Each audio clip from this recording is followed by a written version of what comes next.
We are live. Thanks so much for tuning into the Fantasy Fanatics MMA podcast. I am James Lynch. He is JHK. JHK, how's it going, man? How's everything going? Going good, man. It's a perfect day, man. Perfect day. How are you doing? I'm doing well, just getting my day started, but I would not want to have my day start any other place than here on the Fantasy Fanatics MMA podcast. Love doing this show. Lots of good feedback, by the way. I haven't even told you this. I've had messages from multiple people leading into this show being like, man, you and John are so good together. And I couldn't agree more. So if you guys haven't watched the show before, basically we preview an upcoming notable fight. And on today's edition, we're going to be previewing the Korean Zombie and Dan Ige fight, which is going to be taking place in a few weeks here on June 19th. Sorry, am I getting my dates mixed up? But really good fight. So basically, we're going to dig into this fight, go through the stats, go through everything, the storylines, the intangibles, all that stuff. And then we're going to give our pick at the end. And then after we're done that, we're going to take your questions. So if you guys have any questions, just post them in the YouTube chat. We will get to them as soon as we can. It's like part of the show is a preview, and then the other part is a Q&A. So just enjoy that as well. On top of that, and also make sure you download the Fantasy Fanatics MMA app.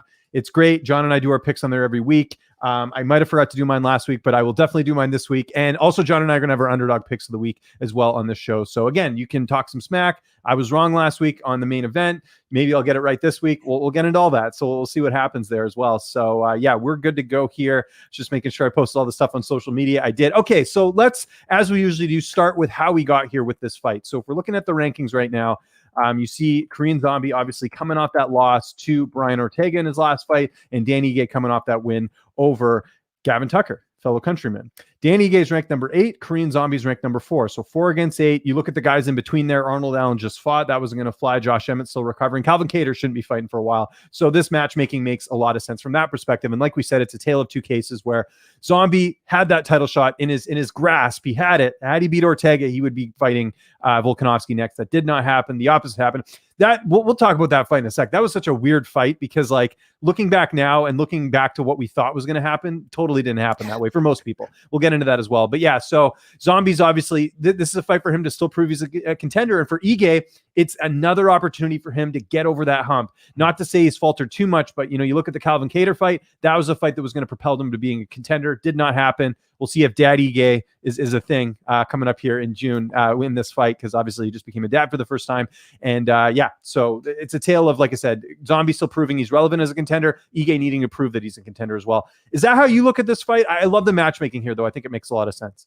Yeah, it's kind of like two guys meeting in the middle in the rankings, right? One is, in the top 5, the other one's rising up the ranks. They meet in the middle, see who propels back up. Does the Zombie propel back up, or does Dan Ige propel up into that top 5? This is the matchup right here. And they made it a main event. And a lot of people might think, like, why would they make this a main event? You know what I mean? The Korean Zombie, I don't know. I think he's done like 8 main events, 9 main events in a row. But against Dan Ige, is he a big enough name? I guess he is, because why? They're giving him that main event slot. And it's not like he hasn't done it before. He was main event in the Kattar fight, right? So yeah, I think they think highly of Ige. And all he got to do is go out there and prove it now. And Ige's become a bit of a fan favorite, not for just the whole 50K shtick. He's an exciting fighter to watch. One of the nicest guys you'll ever speak to. Like, Dan, I can't say enough good things about the guy. He's just like, just you wouldn't even know he's a fighter if you talk to him. Just he's one of those guys, right? Like, he's just super polite. So yeah, and you're right. And I think he's won a lot of fans over because he's very humble. He goes out there, he does his job, and he takes care of business. So that's why he's getting the shot as well. Let's start first, though, with the Korean Zombie. Let's take a closer look at the stats here. So the Korean Zombie, Chan Sung Jung, hope I'm saying that right. John can correct me. That's why he's here. Known as the Korean Zombie. By the way, do they still sell those Korean Zombie t-shirts? I saw Eddie Cha wearing one the other day. I couldn't find them. I don't know how I missed that boat a couple of years ago. Not a couple of years ago. It's like 10 years ago they made those shirts. Do these still exist before we get into the stats here? Did you know? Did they still sell those shirts? Because they're awesome. You could probably find them on eBay or something like that. But I heard that there was some kind of like legal issues going on with those shirts because they didn't pay the Zombie or something happened. So he doesn't really promote those old shirts. He has this new brand that he puts out limited edition like hoodies and stuff like that. He kind of does it like the streetwear deal. Yeah. So he's hooked up with some hip hop company in Korea. So okay, that's why he has that stuff going on in Korea. Good call on eBay though. You might pay a little bit more, but I should go check eBay after this. Anyways, we're not here to talk about clothes. Interesting thing here with Zombie that I did make note of, and actually you tweeted out the other day. This is why you got to follow John on Twitter at JHKMMA. Is Zombie is in Arizona right now at Fight Ready, so that's interesting for this camp. I know it says on Tapology that's his camp, but last camp he did everything in Korea, if I'm not mistaken, because of the pandemic, right? Like he had to bring everyone in. I remember Bobby Moffett was there. There's a few other fighters that made the trip. I think Johnny Case was down there as well. So now being at Fight Ready, I think he has a little bit more in terms of resources because there's a lot of training partners they can bring in. That's a great gym as well. So, we'll talk a little bit more about the camp, but I did want to note that off the top here. So Zombie's 34 years old. He's 5'7" with a 72-inch reach. Comparing that to Ige, and we'll get into Ige's stats in a sec, but Ige's 29, 5'7" with a 71-inch reach. So they're both the same height. Slight reach advantage there for Zombie. Zombie a lot older here at 34. Ige only 29. So that's one thing to note as well. Chen Jung has been in the UFC forever. I mean, that's one thing we can't look past here. He made his UFC debut back in March of 2011. Now, if you go back even further, I mean, I always have to point this out. I mean, WEC was obviously its own thing, but they didn't have a featherweight division in the UFC at the time. So really, when you're in the WEC at the time Zombie was, you're really in the UFC, right? I think we can agree on that because they had the best fighters there. So he made his WEC debut in April of 2010. So this is a guy that's been a mainstay fighting killers his entire career. Now, there is a gap there. There was that military service he had to do, right, where he was away for a couple of years. And that was after the Jose Aldo fight. He, basically fought Aldo in August of 2013, lost the title. He actually hurt his shoulder in that fight, and then didn't come back again until 2017. So imagine taking 4 years off and coming back and still competing at a high level. It's pretty incredible what he's been able to do in his career as well. So that's something that's a little bit interesting as well here. Obviously, he's got some notable wins. We got to point out here. Dustin Poirier. I mean, I know that was back in 2012, but still, I mean, that was the fight that I think forced Poirier to go to American Top Team. It was a great win at the time. He had a win over Mark Hominick. Broke my heart. 7 seconds knocking out Mark Hominick. After Hominick had fought Jose Aldo.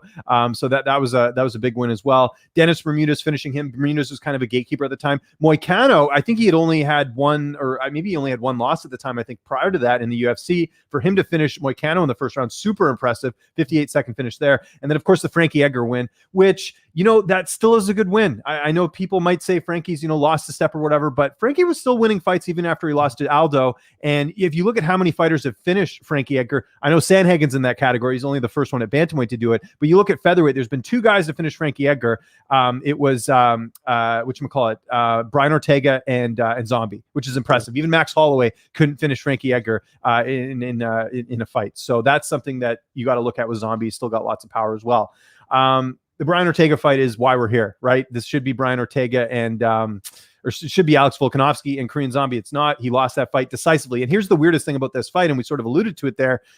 Brian Ortega beat Korean Zombie at his own game. You figured if Ortega was going to try and win this, he would try and take it to the ground and maybe, and I know Zombie's got submissions as well, but I think we can agree that Brian Ortega probably the better ground specialist. The fact that he went out there and outboxed Korean Zombie and just took him out of his element was so surprising and sort of throws out that theory of like cage rust and all that. Like it was such an unexpected performance. Like I remember going into that fight being like, how's Ortega going to win this? We saw the Holloway fight where he got completely outboxed, dominated. It's again, this is why you can't write people off after one fight, because what happened when Ortega fought Max Holloway, which was the fight before this one, he got completely dominated. I was at that fight. Face was battered up, completely outstruck. Holloway just, it was basically a sparring clinic for Holloway. But then Ortega turns around, improves the stand-up tremendously, comes out there and completely finishes, doesn't finish Zombie, but gets a pretty dominant decision. I don't think anyone on the planet thought the Korean Zombie won that fight. So that's my thoughts on Korean Zombie. Anything I'm missing there, John? Really decorated career that's, like I said, spanned since 2010. Man, if you look at him, he's had 9 fights in the UFC. You know what's a trip about the Korean Zombie? He was in WEC, and WEC was great, but he didn't even win a fight. But he was such a legend from those 2 fights that he had, or actually just the Leonard Garcia fight that the UFC signed him. And imagine if the UFC didn't sign him and he went to like one championship. We would have missed out on so many great fights with the Korean Zombie. We have so many great fights coming up with him, especially this one with Dan Ige. Man, I don't know. In that Ortega fight, I felt like the Zombie didn't have a backup plan. Yeah, that's what I felt like. I felt like they thought, Brian Ortega is going to come out a certain way, and this is what we're going to do, and we only have one plan. Or maybe that elbow did really affect him for that whole fight, because that's what he said when he came out after the fight, that elbow, once that happened, he didn't even wake up until the 4th or 5th round. So we could look at that and say, maybe it wasn't the best Zombie that we saw against Ortega. You know what I mean? That's what we could say heading into this fight. But like you said, everybody has recency bias, and they saw that fight and they saw the Zombie get dropped and just outclassed, and that's what they're gonna think heading into this fight. And Dan Ige is probably thinking the same exact thing. Yeah. Do we have odds on that fight yet? I'm not sure if we do have it on here, but I'm just sort of thinking about it now. Yeah, there we got it there. So, oh, actually, I'm not seeing it on my screen, but do you see it? What are the odds? I know because I know It's sometimes on this. Yeah, what would read the odds? it's minus 150 for the zombie and Okay. plus 110 for Danny Gay. So it's close. That's, and again, I don't want to reveal my pick right away, but I think those odds are pretty fair. I think it is kind of a coin flip fight because is it a case of Zombie regressing or is it a case of, like John said, he didn't have a backup plan, he just fought a good guy? Because I mean, he lost to Ortega. Ortega's fighting for the title. Ortega might win the title. We don't know, right? I mean, that's we'll preview that fight when it eventually comes to fruition after the Ultimate Fighter. It could be a while, but you understand what I'm saying is that I think that this fight is very interesting in terms of the style matchup. So let's get into Dan Ige right now. 50K Dan Ige, 29 years old, like I mentioned, featherweight, 5'7", 71-inch reach, comes to us from Extreme Couture, really good camp over there. Eric Nixick, definitely one of, in consideration, I think even right now for Coach of the Year. Ige coming off, in my opinion, the best performance of his career, 22-second knockout over Gavin Tucker. The thing with Gavin Tucker, though, and I will just mention this, I'm not trying to take away anything away from Ige's win, but you knew Tucker was due for a knockout loss. Like, he does get hit a lot. So I think Ige probably saw that and he's like, look, like, I'm not getting paid by the hour. Let's try and get this done in 22 seconds and get it done. And he did that and he knocked out Gavin Tucker. But you remember even before, what was it? I'm trying to remember the fight he had in Edmonton where he got rocked. It was the Sangwoo Choi fight. Yes. He got dropped in that fight too. And then I remember even the fight before that against Rick Glenn, he got absolutely destroyed. So, again, great win for Ige, A+ performance, but I do wonder are we at the point now with Tucker where he's just taking too much damage? Because Tucker's not a spring chicken by any means. Before that, Ige had lost to Calvin Kattar. Really close fight. Kattar obviously was one of those situations where you could see as the fight went on, Kattar was sort of taking over and Kattar just had an answer. And it was just, two strikers going toe to toe. And I think Kattar was the better striker. And Ige, I mean, you're not going to put away a Calvin Kattar.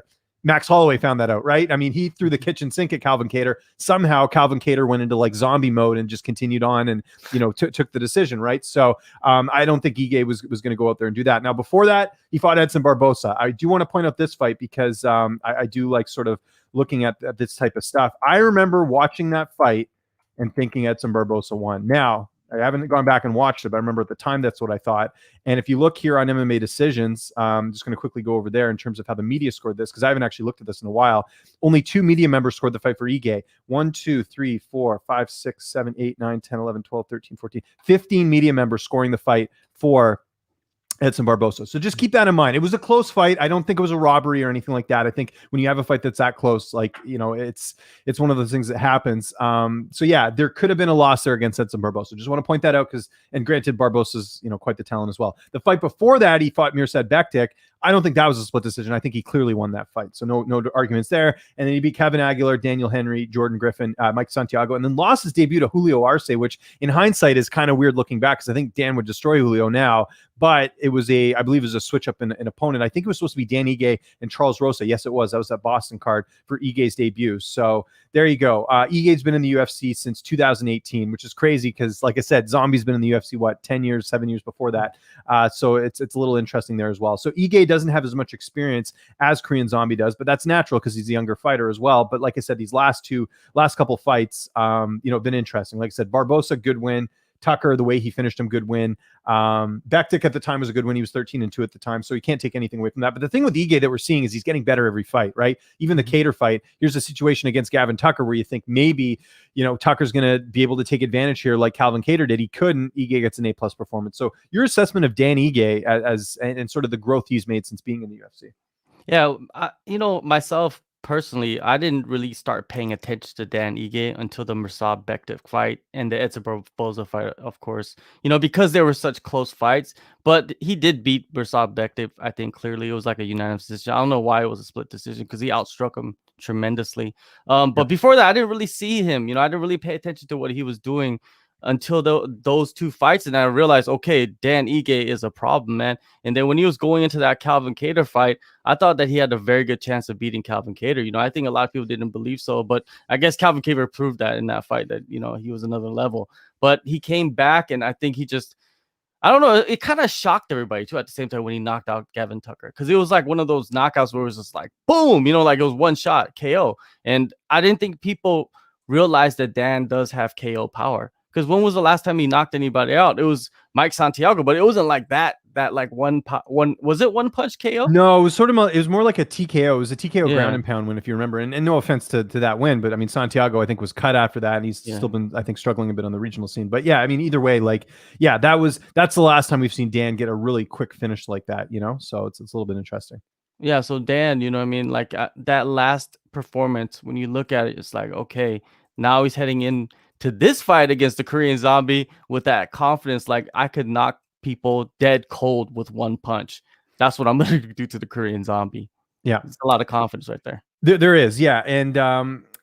And it entailed two really good coaches too. That's something we got to point out as well. Eddie Cha, one of the best in the game. There's a reason a lot of these fighters left the MMA lab to go to Fight Ready to train with Eddie Cha, because he's one of the best. I mean, I can't tell you how many fighters have just said, look, this guy's elevated my game to different levels.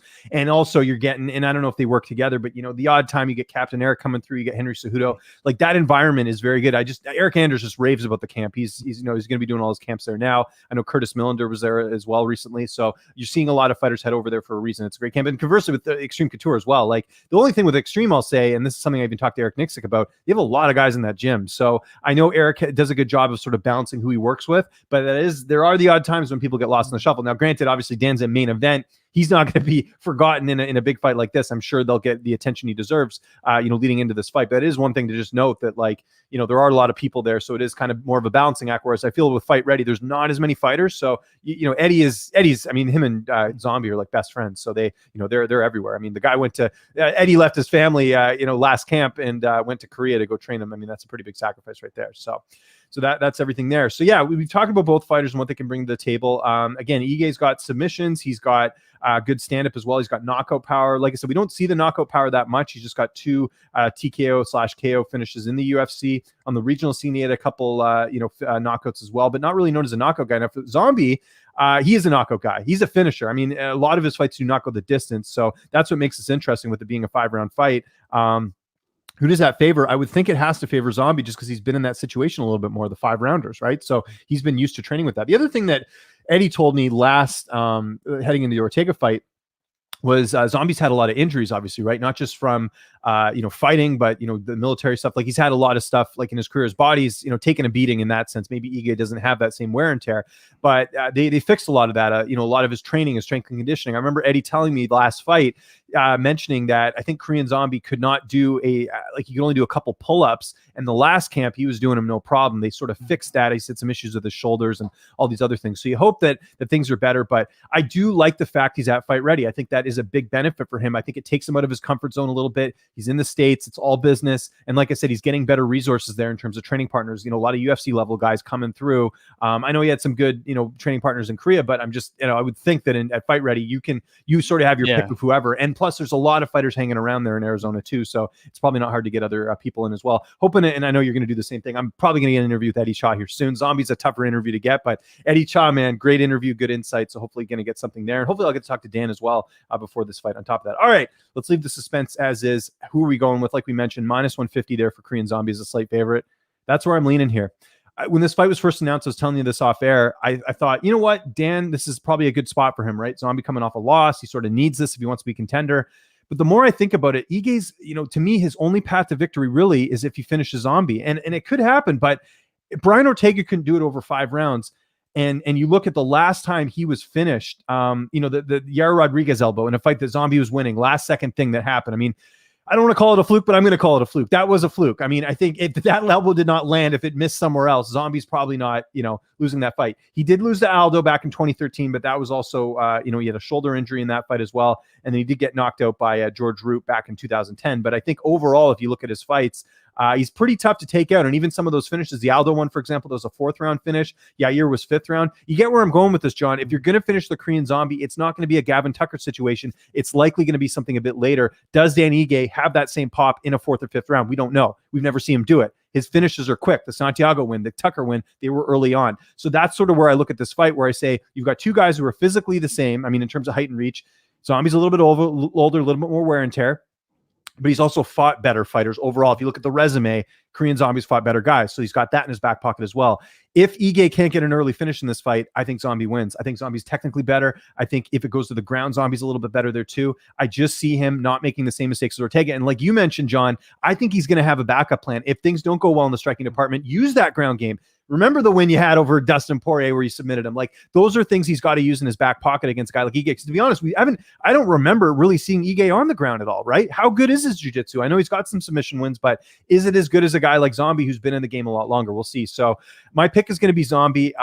Does he get the finish? It's possible. Maybe like a 4th round finish. I think it'll be a little bit later. I don't see him getting a quick finish over Ige, but you never know. These two guys both have shown throughout their career that they can get wins early on, but they're also two guys who are very durable. So I tend to think that it'll either be a late finish for Zombie or a decision win, but I think Zombie bounces back in a big way.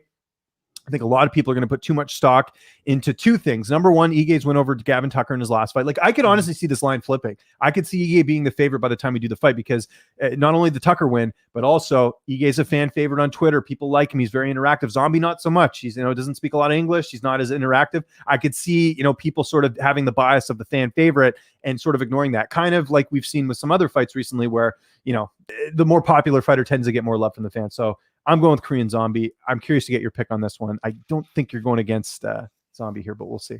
I see a lot of parallels with this matchup and the Calvin Kattar Dan Ige matchup. You know what I mean? I see so much, that is similar. Both guys, they like to use their hands. And Ige, I don't know if he even goes for many takedowns. His takedown accuracy is 27%. So that just tells you right there, he's probably not going to go out there and try to take down the Zombie and work some jiu-jitsu. It'd probably be the other way around. Like you said, the Zombie could come in here with plans to strike. If it's not working out too well, he could take him to the ground. And Dan Ige's takedown defense is not very good either. That sits at 59%. I was looking at some of these stats, and it was a trip that, Dan Ige, he's not very good at wrestling, it seems like, just by looking at the numbers. I mean? Yeah. He probably is good, but like, his takedown defense is not very high. So I can see the Zombie maybe taking him down. If the Zombie needs to, he could go to the ground and take him out. But I don't see that happening. I think that Dan Ige is going to go out there and he's going to fight him like he fought Calvin Kattar. He's going to go forward and use combinations, and he's going to box. And I think the Zombie is just too much more versatile on his feet. And I think that he'll come with something different. He always bounces back after a loss with a finish. If you've seen, every time he's lost, he's come back, finished the guy. Like performance bonus finishes, right? So I think he's going to go out there. Danny Ige is going to make it a dirty fight. I don't think it's going to be an early ending to a fight. I think it's going to be like 3rd, 4th, or 5th round finish. And I seen the Zombie getting it done against Ige. There you go. I would be shocked if you'd pick against, the Korean Zombie yourself. I mean, would you get kicked out of the country? What would happen there?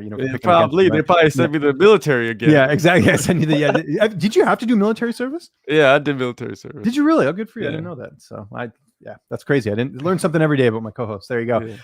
So we're both on Team Zombie. What are you guys picking? Let me know. Go in the Fantasy Fanatics MMA app. You can get your picks in, or you can talk some smack to us as well. If you guys are on Team Ige, we want to hear from you. We're also on Twitter as well. Very interactive on there, at Lynch on Sports, at JHK MMA. We'd love to hear from you. We want to be more interactive with you guys as well, or leave a comment on the video.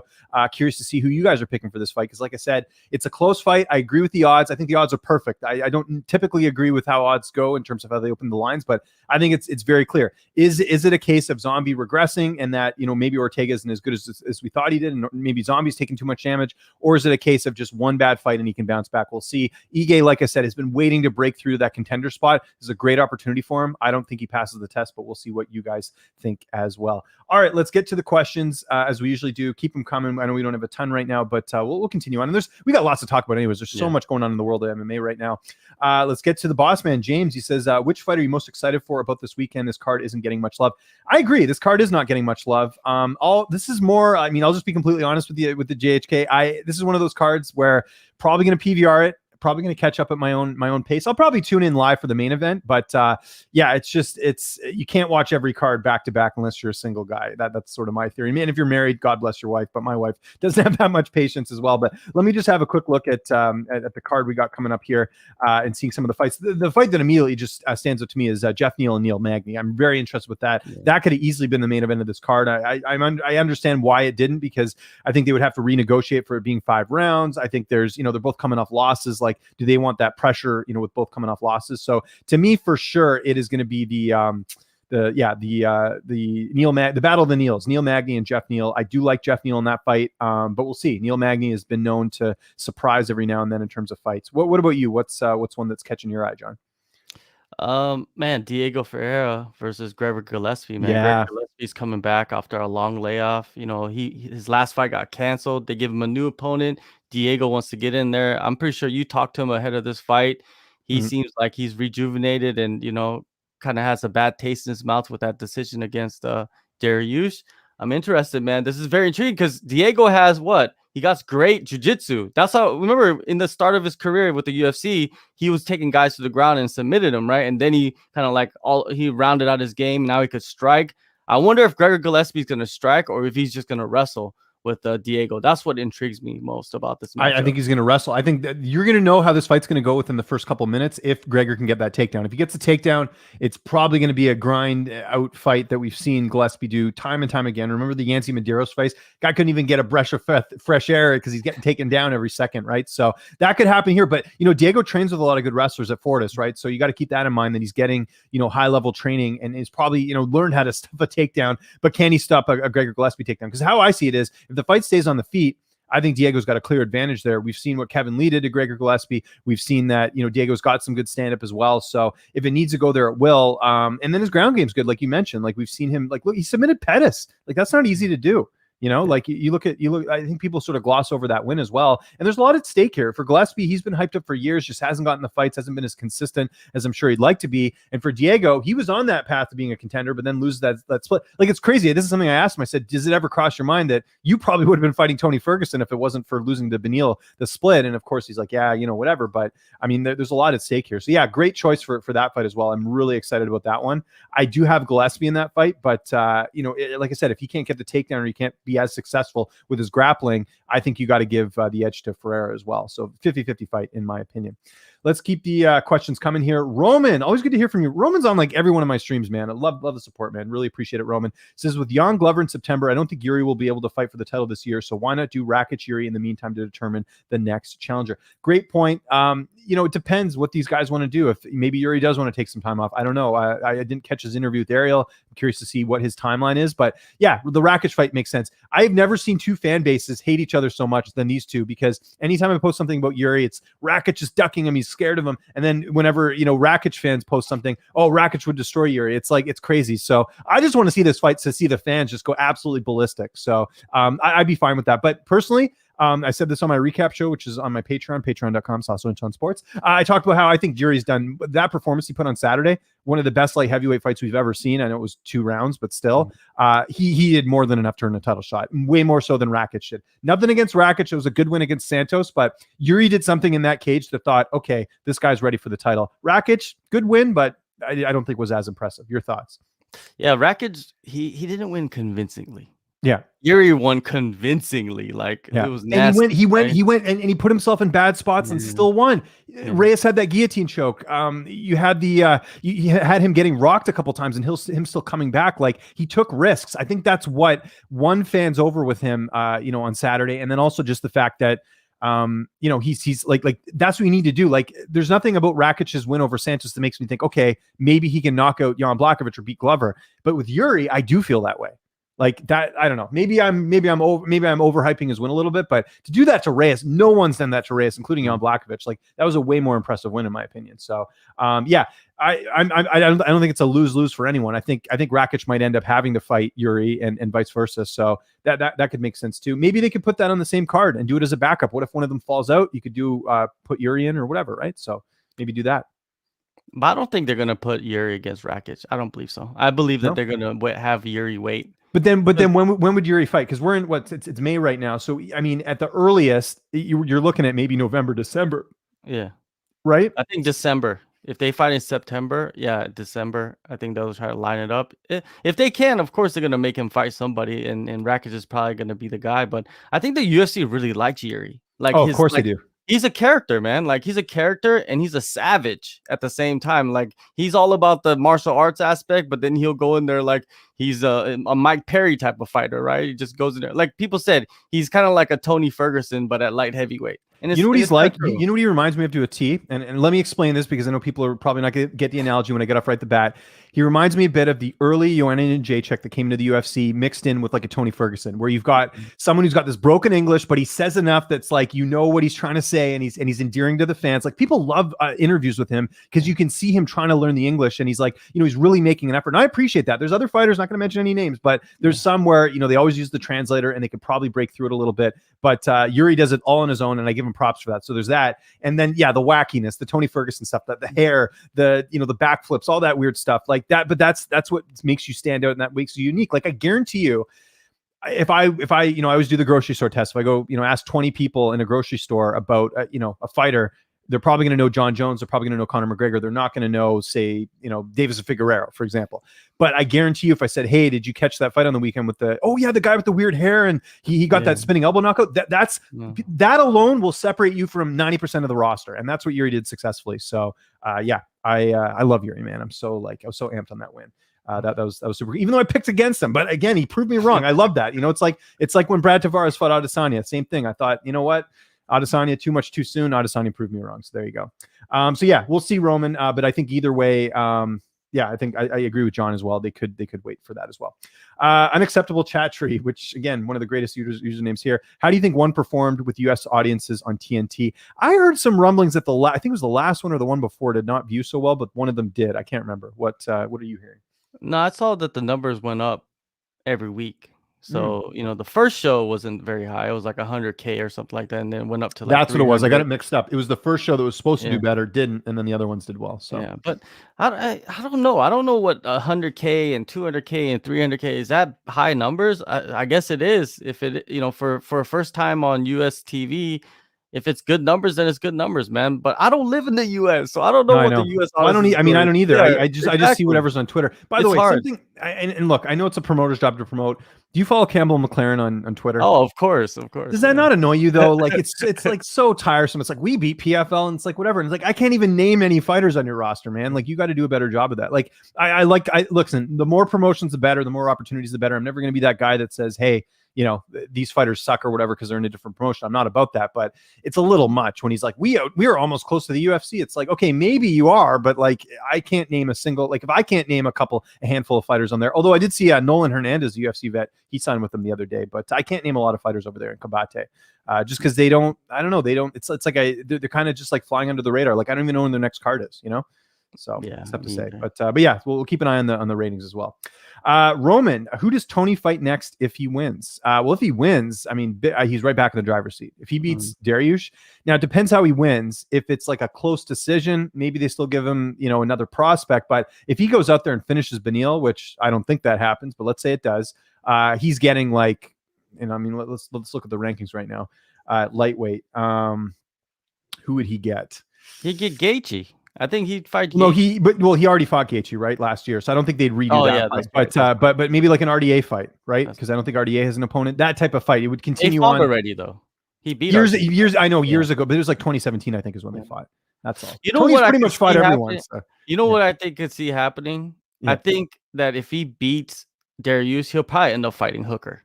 I don't think he's gonna fight him. Sign me up for that. And that's a good fight. And Hooker's probably just going to chill out. I don't think he's going to fight on the same card with Israel. So he's going to have to wait for the next turnaround. So maybe that'll time out perfectly for Tony if Tony wins. But, you know, but on the flip side, man, Dariush wins, man. It's a whole nother story. Let's get to the next question here from James. Is it just me or has PFL stepped up to the next level? Yeah, listen. A little bias, obviously. PFL. I'm doing their show, by the way, tomorrow night. I think 7 p.m. Eastern time is the call. I think it's a little bit earlier. By the way, yeah, PFL and main ESPN tomorrow. I don't know if you know that. That's a big deal. So, actually got some notes about that yesterday. But yeah, 100%. I've really paid attention to PFL this season for obvious reasons. But also, you just look at the production. It's cool. Like the graphics on the screen, they're trying some different stuff. I think the announce team, Sean O'Connell, right? Or good. Yeah. It's I always get him mixed up with Jerry O'Connell, the actor. But yeah, no, he's phenomenal. I think Kenny Florian being back is good. Him being away has been a nice combo. Randy Couture there is good. The commentary is good. The product's good. I like how they do the walk away cam, which is something that I throw to when I do my broadcasts. Is they'll show them actually like on a like an iPhone, they'll show them like backstage, like walking out the moments before. It's called the moment of truth. That type of stuff's cool. I just like how they're trying to be different. And honestly, all the fighters I talk to outside of the quarantine stuff, they're like first class organizations. So yeah, I think it's great. I don't know what their numbers like. I would think they're doing better than they did a couple years ago, just because there's a lot of attention now. They got Marshawn Lynch as an investor now. They got Wiz Khalifa. Like they're really pulling out all the stops, and it just looks like a really polished product. So I completely agree. And the fights have been good. I mean, we've had the first card, we had a couple upsets. The last card, some really good fights there. 2 quick finishes in the and main event. Yeah, I'm all on board for it. I love it. And I love tournaments anyways. That's like people hated Bellator when they used to do the weekly tournaments. I love that stuff because that's how you build fighters up is you do this tournament style. And that's how Michael Chandler became a star. People forget that. Like he would have not fought an Eddie Alvarez in Bellator if they didn't have that type of tournament. It would have taken him much longer to get that opportunity to fight an Alvarez. And that night, that fight that he had with Alvarez, the first one, that made Chandler the face of their promotion, or one of the faces. I know Pitbull can already see his manager DMing me right now saying, no, Pitbull's been the face. I get it. They're both 1 and 1A, but yeah, it's that's what I'm saying. So what do you think of PFL? Have you been watching all this stuff? PFL, this is the first season I actually have been watching very closely. Mhm. And yeah, the fights have been incredible. Like so many upsets, you know what I mean? Like it's a fun system. It's easy to follow.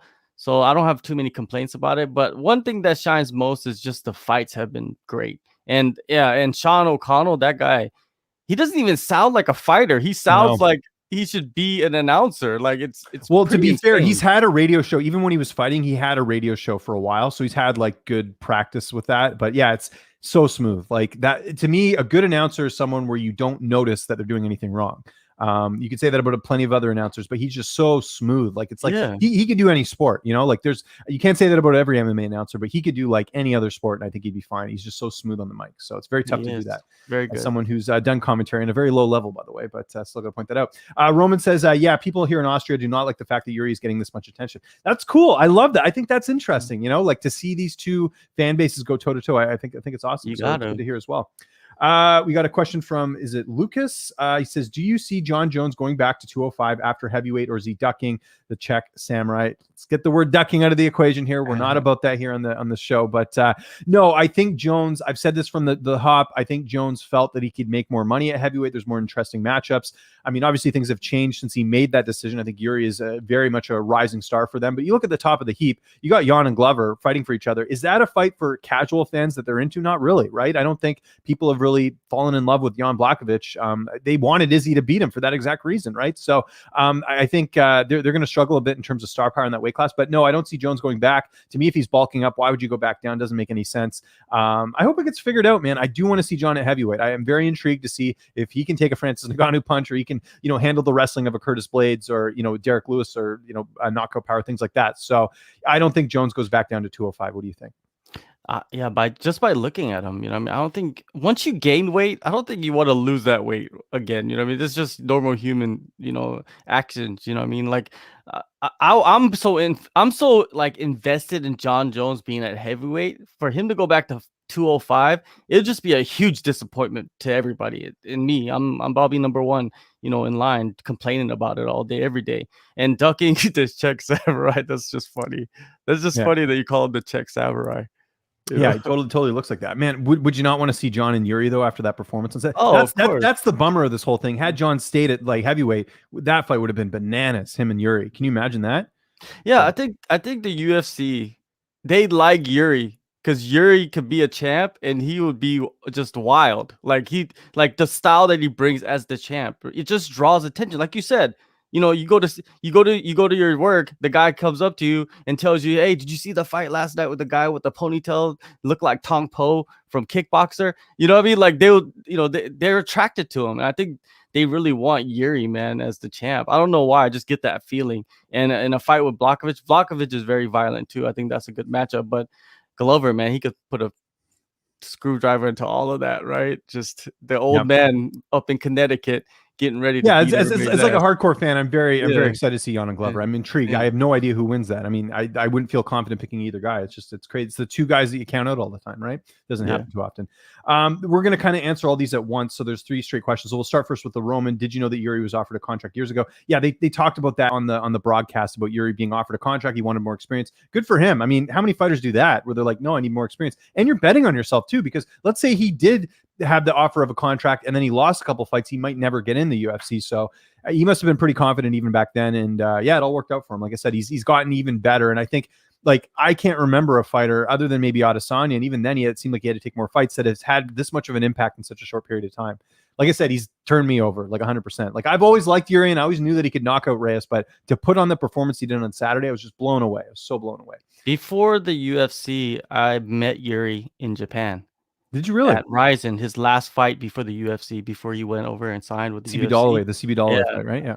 Was it the CB Dalloway? Maybe. Yeah, it was the CB Dalloway fight. Yeah, it was. I remember CB Dalloway coming back, because in Japan, if you lose, you still come back and do the press conference. Right. Okay. Every fighter does it, right? So it's a trip. I like it. I don't know. I like to hear. How jealous I am, by the way, that you've covered a Ryzen event. That is on my bucket list, to do an event at the, because that's at the St. Thomas Super Arena, right? Exactly. That's oh man, that's historic place. I'll tell you what, you and I, 2023 or whatever, I don't know. I'll figure it out if I can convince my wife to let me go to Japan or something. We got to cover an event together. Oh, definitely. I'll be How there, cool man. would that be? Yeah, that'd be cool.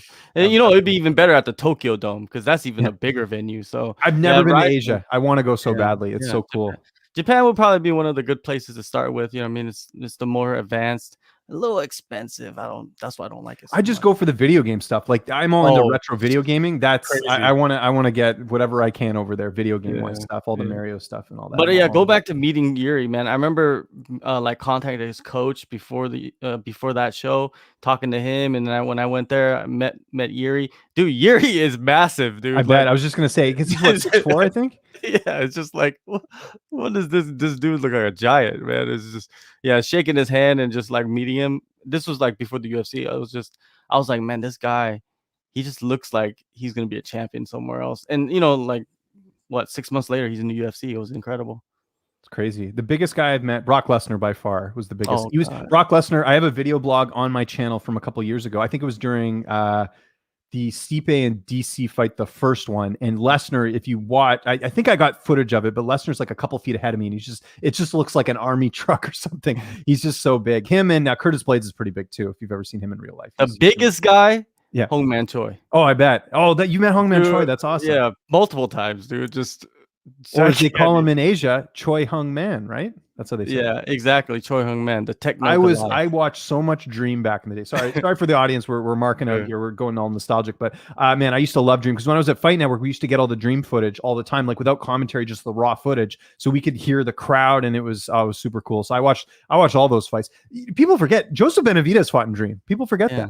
Like, it's just crazy the amount of fighters that have gone through there and seeing where they're going. Anyways, we'll do that. We'll do that for another podcast. We should do like a nostalgic podcast or something like that. Joyce in the chat, great show, guys. I downloaded the app yesterday. Love the show and keep up the great work. Joyce has done every one of my streams, chats, everything, you name it. Super supportive. Can't thank you enough for joining. And glad to hear you download the app. Recommend that to everyone else. That's the most important thing here today. You can disagree with everything we said on here today. Just download the app. We'll be happy. Really want to get it out there. Again, it's an amazing app. Easy to use. I mean, my grandparents could use this app. You got the photos and the stats and everything. It's the UFC should be super jealous of this app, because it's so good, man. And I'm not even just saying that. It's very, very easy to use. And I'm very big on like tech stuff. It's awesome to use. So make sure you download that app. It's available on your iPhone or Android, whatever. It doesn't matter.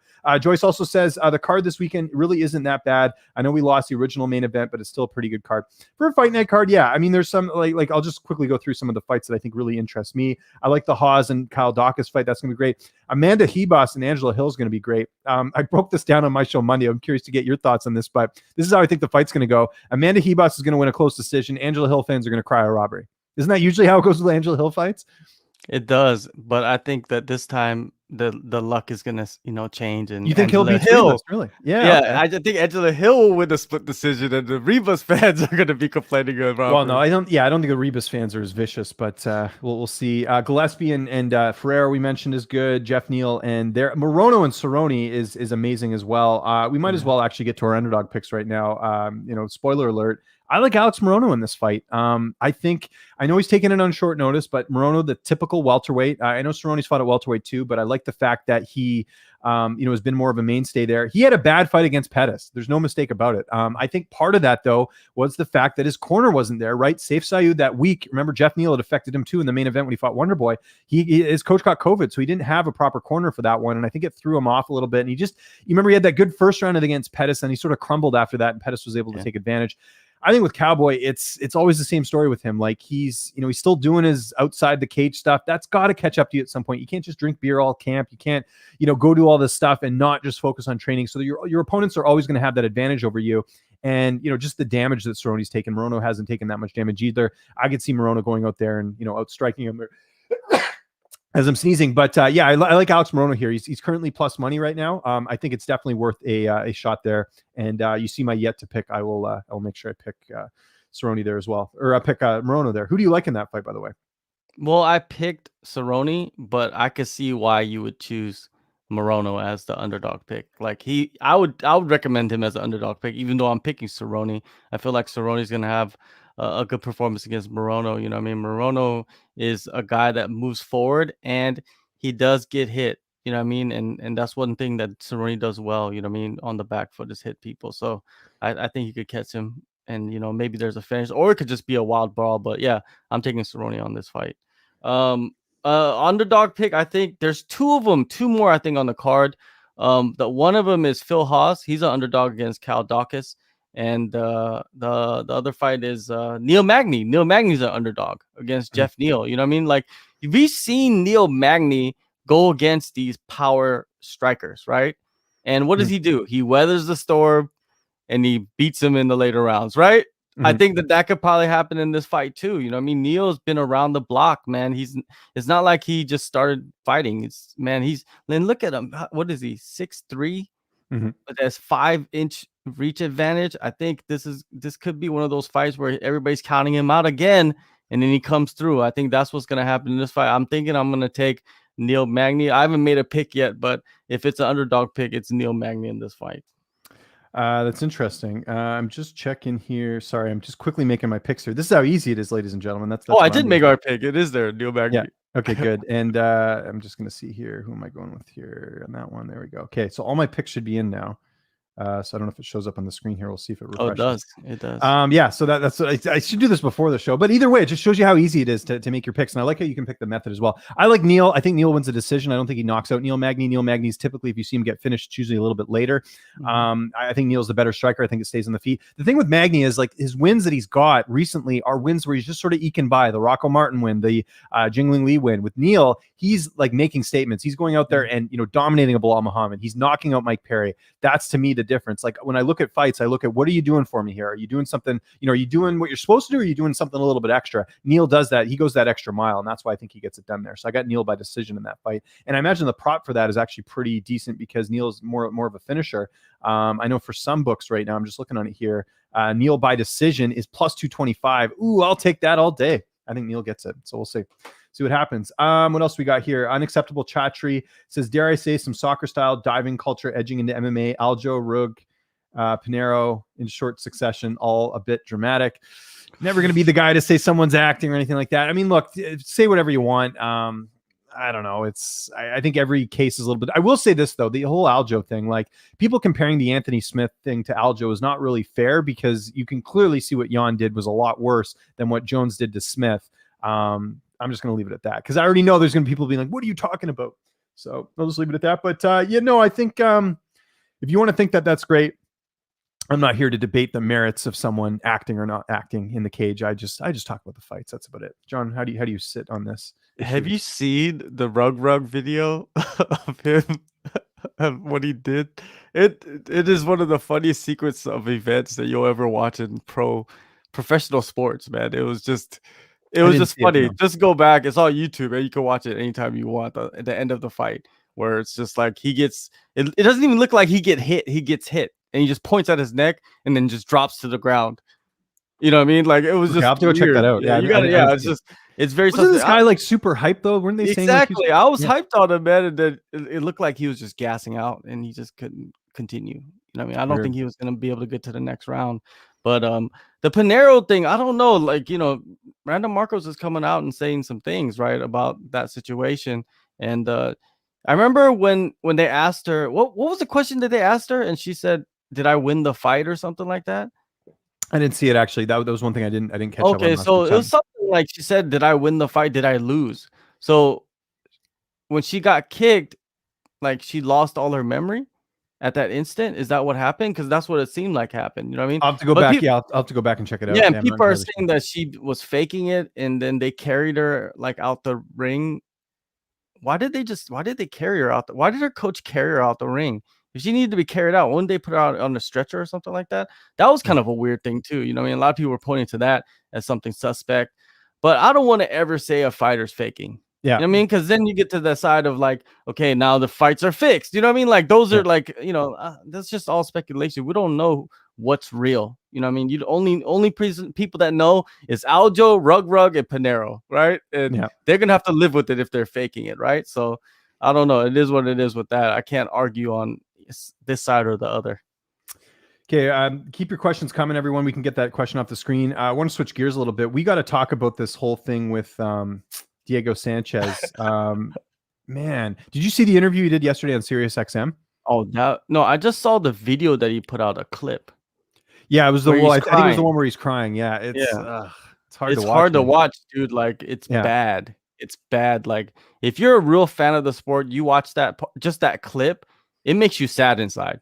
Yeah, you know what I mean? 'Cause I don't know what's really going on. Like I have no idea. There's a bit of both on each side. I think the UFC knew that. This is my take on it, and I'll talk more about this on my Q&A tomorrow. Which, by the way, 11 a.m. Eastern time, 8 a.m. Pacific time on my second YouTube channel. I will promote the link there tomorrow. But no, I think that the UFC realized that Diego and his coach were trying to gather evidence to sue the UFC for negligence, whether it comes to clearing him to fight or whatever. And then I see the UFC side of it as well, where it's like, look, like you took the risks of doing this, what you're putting your body through. Like we have doctors here. It's not like they forced him to fight or anything like that. Like there's been plenty of fighters walking away. And yes, there should be better pay for the fighters. There should be better insurance. Yes, Dana White, after all the years that Diego's been in the UFC, should be meeting with him. He shouldn't be avoiding him. That's sort of what Diego claimed in the video there. So to me, the whole thing's sad because this is a guy that was the last remaining member of the original Ultimate Fighter cast. He's someone that personally got me into watching MMA. That was the first season, was the Ultimate Fighter, that really got me captivated by that. And to see it end like this, it's just such a bummer. Like the Cerrone fight was perfect. They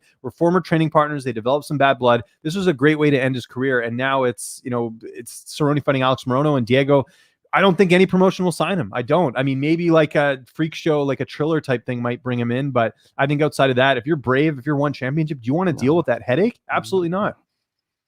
Not at all, man.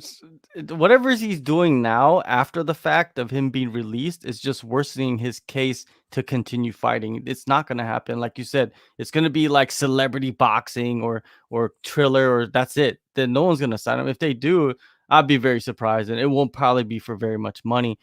You know what confuses me is, like, do you think that Fabia, his coach, his mentor, his life coach, his partner, I don't even know, what do you want to call it, man? He's just a weird entity in Diego's life. But do you think he kind of saw that Diego's having like ill effects from like CT and said, okay, you're having these effects, so like let's try to get what we can get from this situation, right? Because we need to protect you. Because I think inside that guy, he's really looking out for Diego. Best strengths. I think he's just okay. But he doesn't know what he's doing. That's the thing. This is my theory on Joshua Fabia. By the way, he's been nothing but nice to me. I mean, I've had to go through him to get Diego, and he's been great to me. So like me personally with him, he's been fine. But obviously you see all this other stuff and it's crazy. This is my theory. I'm gonna go a little philosophical here, and I'm curious to get your guys' thoughts. I know we're running out of time here. How tall is he? He's like what, 5? He looks like maybe 5'4", 5'5". Yeah, he's very small. I think it's his crusade, like in his entire life, to like prove people wrong because of that disadvantage. I mean, let's be honest here. You're a short guy. You're probably having a lot of more issues than someone who's a little bit taller. I know that's very, very sort of general thing to say, but I feel like a lot of what he does is he's trying to prove people wrong. So he's making up all this stuff. Like I've watched his videos where he's like, this is how you do self-defense, or I can do the death touch and all this stuff. Like all of that is him believing in his own BS because it's him compensating for the fact that he didn't get a fair shake in life.